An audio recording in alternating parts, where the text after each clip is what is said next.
Hello and welcome my friends to the Flying Kick. This is Savino speaking and today I bring you a small preview of Buccaneers Shipshape from Merso Entertainment. The dev was kind enough to provide me with an early demo of the game that will be available for the public from June 13th to the 20th on the Steam Next Fest. Link for the game's page in the description. So, how is this game shaping up? Let's find out after the intro.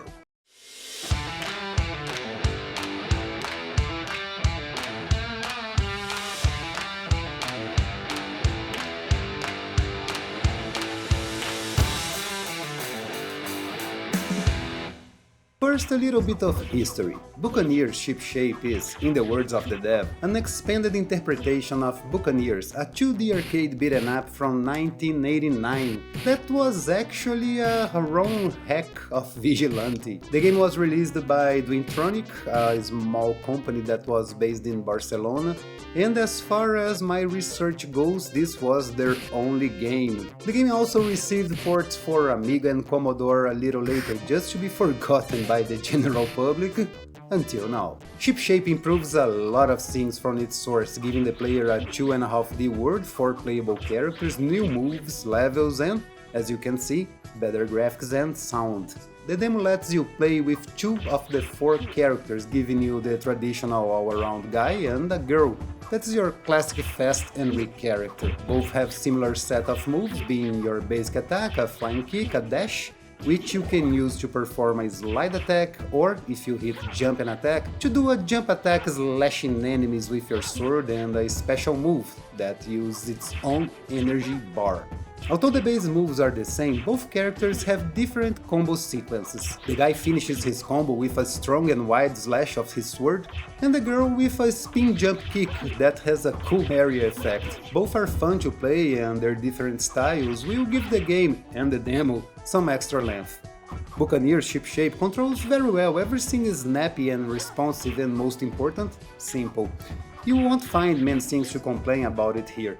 Every hit lands perfectly into your enemies and the sprint is easily to activate with a generous timing between the 2 hits of the directional. The jump also feels very good, you can change directions mid-air and even reverse your jump performing a backwards flying kick that can be pretty useful sometimes. Graphic-wise, the game improves over the original, but not so much to the point of mischaracterizing it. You can see that the dev keeps everything very similar, adding just a few more and very welcome pixels to each character and to the scenario. You have some simple parallax on the backgrounds, giving it a little bit of depth, but you won't see much action happen on them just like in the original. The simplicity of the graphics have a certain charm here. It reminds me of Amiga or even some of the TurboGrafx earlier games with simple pixels and sometimes great ambitions. The sound is also very simple here. It has that compressed and low quality effects that suits very well to the overall look of the game. Punches, explosions and the screams of the enemies have that old flavor that,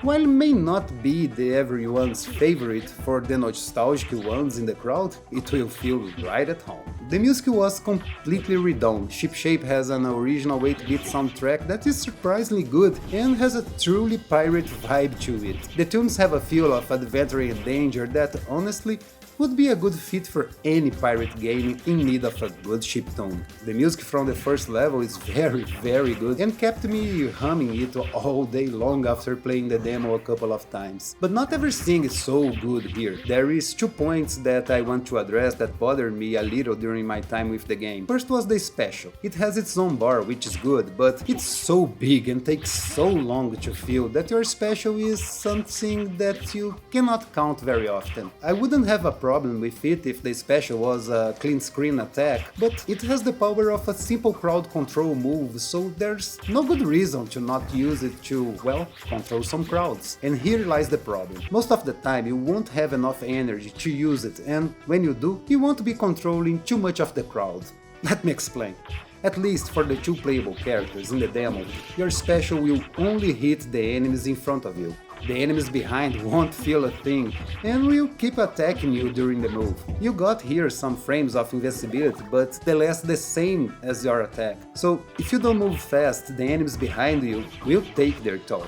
There is nothing wrong with those moves, but they don't feel special enough to be worth the wait for a full bar of energy, which, by the way, only refills over time and not with your attacks or when you take some hits. I think it will be better if you lost some life for using the special while the bar is filling up to balance things up a little. The other problem I found, and this is a more serious one, is your hitbox. It's huge. Enemies well above or below you can hit you with ease, breaking your attacks and taking a lot of health without giving you a fair chance of attack, since their hitbox aren't that big. The bullets that some enemies shoot at you also have a big hitbox, making them hard to avoid, except if you are very far away from its path. This problem, more than often, will cost you a lot of energy that you can't replenish in the demo. To be fair, the demo is pretty short. You can finish it in less than 10 minutes, but the only time you will have a chance to replenish your life is right before the first boss. Not even when change levels your energy will refill, making everything a little unfair.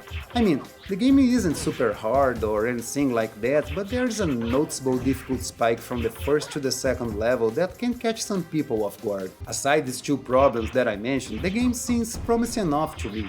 The graphics are simple but charming, the sound effects are dated, but that's exactly what you want in a game like this, a good chiptune to set the mood, and the gameplay is fast and precise with a simple but engaging combat. The game is set to be released later this year, so there's plenty of time for improvements here to make this game a good fit for both novices and veterans of the genre. And you play as pirates, which is always cool.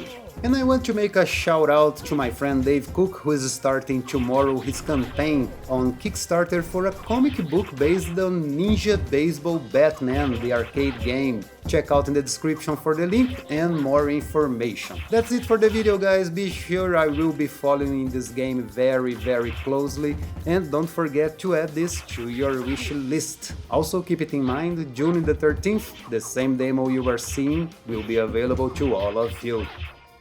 See you guys in the next video, and remember, keep it up.